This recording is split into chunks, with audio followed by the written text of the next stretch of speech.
Shocking return of the OTC. Roman Reigns returns on WWE RAW, shocks fans in main event. September 29, 2025. Roman Reigns just made the most explosive and controversial return in WWE history, and what happened during the main event of Monday Night Raw on September 29 has completely shattered every prediction, destroyed months of careful booking, and created a situation so volatile that wrestlers backstage are already choosing sides in what's being called the most dangerous power struggle WWE has witnessed in over 2 decades. The original tribal chief didn't just return to reclaim his throne, he returned with a message so threatening and a display of dominance so overwhelming that every champion, every challenger, and every rising star in WWE now has to acknowledge that the game has fundamentally changed. But here's what's going to absolutely infuriate you and ignite social media for weeks. Roman Reigns showed up on Raw, not SmackDown where he built his empire, not at a premium live event where his return could be properly hyped and monetized, but on Monday Night Raw during a main event that had nothing to do with him, and he systematically destroyed everything that was happening just to remind everyone that when the tribal chief decides to make his presence known, your storylines, your momentum, and your carefully planned character arcs become completely irrelevant. The disrespect wasn't accidental. Roman's return was specifically designed to overshadow whatever WWE had planned for Raw's main event, to demonstrate that no storyline matters more than his storyline, and to send an unmistakable message to every wrestler in both brands: the OTC is back, and you're all living in his world whether you like it or not. And the most shocking part isn't just that Roman returned, it's who he targeted, how brutally he destroyed them, and what his actions on September 29 reveal about his plans to reshape WWE's entire landscape over the next year. Multiple championship pictures have been thrown into chaos, several rising stars are now questioning whether their pushes will survive Roman's return, and WWE management is reportedly scrambling to figure out how to handle a situation where their biggest star just went completely off script and created chaos that's going to take months to sort out. The question that should terrify every WWE superstar is this: if Roman Reigns can return unannounced and destroy the main event of Raw just to make a statement, what's stopping him from doing the same thing to your carefully built storylines and your moment in the spotlight? Let me tell you exactly how Roman's return went down, why it shocked absolutely everyone including people within WWE, and what this means for the immediate and long-term future of both Raw and SmackDown. September 29, 2025 was supposed to be a milestone episode of Monday Night Raw. The show was being heavily promoted as a turning point in several major storylines, with a main event that featured rising stars who were supposed to be establishing themselves as the next generation of WWE's main event scene. These were wrestlers who'd been carefully positioned over the past several months to fill the void that Roman's absence had created. The main event was a high-stakes match with championship implications and future title shot opportunities on the line. Both wrestlers involved had been cutting promos for weeks about how WWE's landscape had evolved beyond the Bloodline era, how new stars were emerging to define the next chapter of WWE history, and how the company was entering an exciting new phase where fresh faces and new energy would dominate. That narrative was about to be completely destroyed. The match itself was excellent, both competitors were delivering exactly the kind of performance that justifies their pushes and demonstrates why management sees them as future main event players. The crowd was invested, the near falls were getting massive reactions, and it looked like WWE was successfully building toward a new era. Then, at the 15-minute mark, the lights went out. When you've been watching WWE long enough, you know that unexpected lights-out moments usually signal something significant. But nobody, not the fans in the arena, not the wrestlers in the ring, not even most of the people backstage, was expecting what happened next. When the lights came back on, Roman Reigns was standing on the entrance ramp with Paul Heyman by his side, and the roar from the crowd was absolutely deafening. But this wasn't the celebratory return of a beloved star, there was an edge to the crowd's reaction, a mix of excitement and genuine shock that this was actually happening. Roman was dressed in his full tribal chief regalia, looking like he'd never been gone, with an expression on his face that immediately communicated this wasn't a friendly visit or a nostalgic appearance. This was business, and everyone in that arena was about to find out exactly what that business entailed. Paul Heyman stepped forward with a microphone, and his opening words sent chills through everyone watching. Ladies and gentlemen, your original tribal chief has a message for everyone who thought they could have a main event on Monday Night Raw without acknowledging the head of the table. The wrestlers in the ring, who had stopped their match in shock, looked at each other and then at Roman, clearly uncertain about what was happening and whether they should continue their match or respond to this interruption.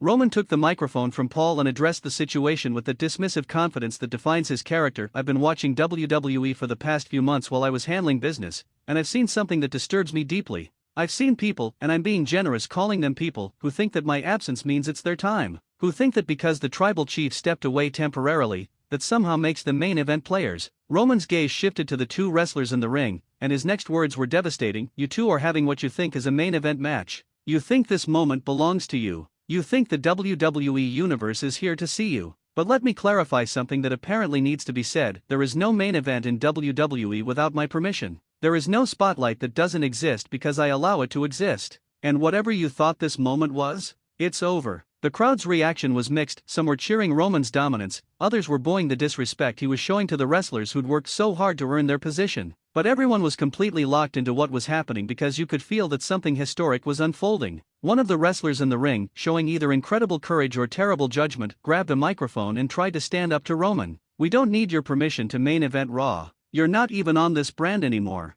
This is our time now, and you need to step aside and let the new generation dash." They didn't get to finish that sentence. Roman's music hit again, but this time it was accompanied by the emergence of the Bloodline from the crowd, from backstage, from every possible entrance point. Solo Sikoa, the Usos, Tama Tonga, Jacob Fatu, every member of the Bloodline surrounded the ring in a coordinated display of force that made it immediately clear this return had been meticulously planned. What happened next was one of the most brutal and systematic beatdowns in Raw history. The Bloodline entered the ring and completely destroyed both wrestlers who'd been competing in what was supposed to be their big moment. But this wasn't a chaotic brawl, it was an organized execution, with each Bloodline member having a specific role in the destruction. The psychology of the attack was particularly disturbing. The Bloodline wasn't just inflicting damage, they were erasing everything these wrestlers had built. Every signature move the victims tried to execute was countered and punished. Every comeback attempt was shut down brutally. The message was clear: your offense doesn't matter, your fighting spirit doesn't matter, nothing you've accomplished matters when the Bloodline decides you need to be put in your place.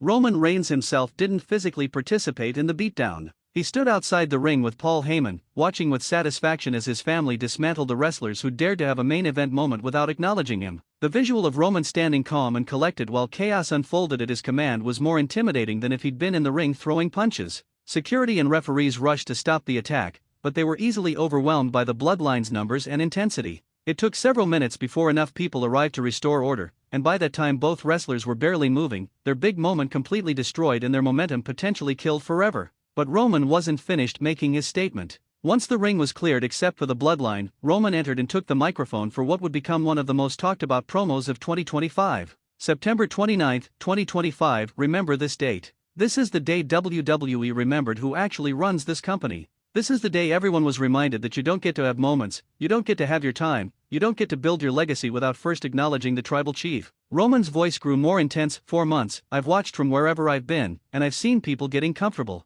Comfortable thinking that WWE could exist without me. Comfortable thinking that they could fill the void I left. But here's the reality that everyone needs to understand: there is no void. There never was a void. Because even when I'm not here physically, my presence dominates everything WWE does. Every storyline exists in my shadow. Every champion holds their title knowing it means nothing compared to what I accomplished. Every rising star is just another person waiting to be humbled when I decide it's time. The crowd was absolutely electric at this point, with deafening chants both for and against Roman, creating an atmosphere of genuine chaos and uncertainty about what was going to happen next. Roman then delivered the line that has since become the defining quote of his return: "The original tribal chief is back, and I'm not asking for my spot at the head of the table, I'm taking it. Anyone who has a problem with that? Look at what just happened to these two and understand that's your future if you step to me." Then Roman did something that sent shockwaves through social media and created immediate controversy. He called out specific wrestlers by name, current champions, rising stars, legends who were still active, and told each of them exactly why they were beneath him and what he was going to do to them when he decided they were worth his attention. The callouts were personal, brutal, and in some cases potentially shoot-adjacent, referencing real backstage politics and actual criticisms people had about these wrestlers. It was the kind of promo that makes everyone uncomfortable because you're not entirely sure how much is character work and how much is someone expressing genuine feelings under the protection of a storyline. Paul Heyman concluded the segment by announcing that Roman Reigns was officially declaring himself a free agent who would appear on whichever brand he chose whenever he chose, and that both Raw and SmackDown needed to understand they now existed to serve the tribal chief's agenda rather than the other way around. The show went off the air with the Bloodline standing tall in the ring while Roman's music played and the announce team tried to process what they just witnessed and what it meant for WWE going forward. The immediate aftermath of Roman's return has created absolute chaos throughout WWE on multiple levels that are still being sorted out days later. First, there's the reaction from the wrestlers who were destroyed during the main event. Both have reportedly suffered legitimate injuries that will keep them out of action for weeks, and their carefully planned pushes are now in jeopardy because WWE has to figure out how to rebuild their momentum after such a devastating and public destruction.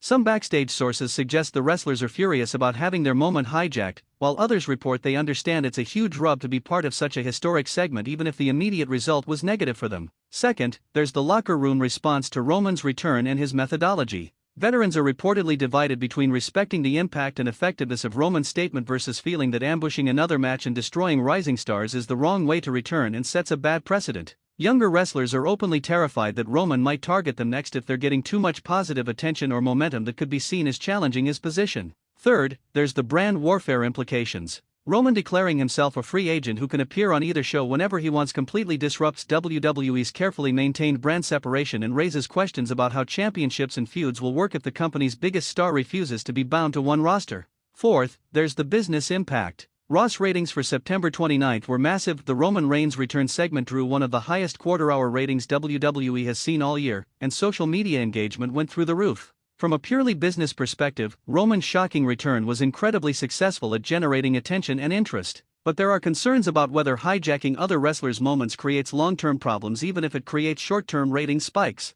The backstage political implications are fascinating and complex. Multiple sources report that Roman's return wasn't fully cleared through the normal channels, and that several key decision-makers only found out Roman was returning hours before it happened. This has created tension between Roman's camp and certain WWE officials who feel blindsided and undermined by not being part of the planning process. However, Roman's value to WWE is so significant that there's very little the company can do to push back against his demands or his methods. He's arguably the most valuable performer in the company, his merchandise sales are astronomical, and his proven drawing power gives him leverage that few wrestlers in history have possessed. If Roman wants to return unannounced and destroy the main event to make a statement, WWE basically has to accept it and figure out how to work around it. Now here's the question that's going to determine how you view Roman's return. Was the original tribal chief justified in hijacking Raw's main event to make his return statement, or did he show unacceptable disrespect to the wrestlers who were trying to establish themselves in his absence? Your answer reveals whether you prioritize star power and impact over fairness in building new talent,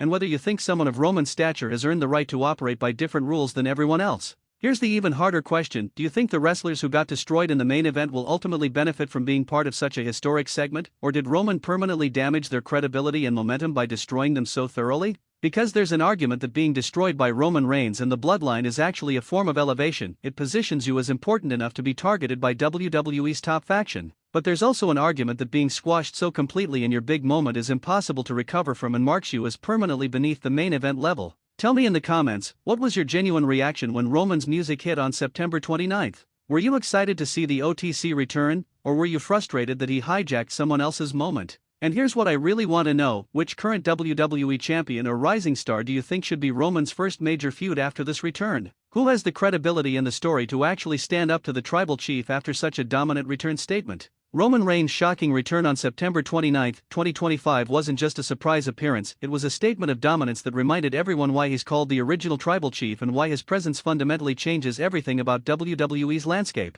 The systematic destruction of Raw's main event sent a clear message: Roman doesn't participate in WWE's hierarchy, he defines it. The Bloodline is back at full strength and more dangerous than ever, unified behind Roman's leadership and clearly ready to dominate both brands rather than just one. The free agent status Roman claimed for himself gives him unprecedented flexibility to appear wherever he wants and target whoever he wants without being constrained by traditional brand boundaries. And every wrestler in WWE, from champions to challengers to rising stars, now has to factor Roman Reigns into their plans whether they're on his brand or not, because the OTC has made it clear that he views all of WWE as his domain and everyone in it as potential targets when he decides it's time to remind them who actually runs this company. The question isn't whether Roman Reigns will reclaim his position at the head of the table. His return made it clear that position was never actually vacant. The question is who will be brave enough or foolish enough to challenge him for it, and whether anyone can possibly stand against the tribal chief when he's operating at this level of confidence and dominance. September 29, 2025 will be remembered as the day Roman Reigns returned and reminded WWE that there is no moving on from the Bloodline era, there's only acknowledging that the era never actually ended, and everyone was just keeping the throne warm until the tribal chief decided to reclaim what was always his.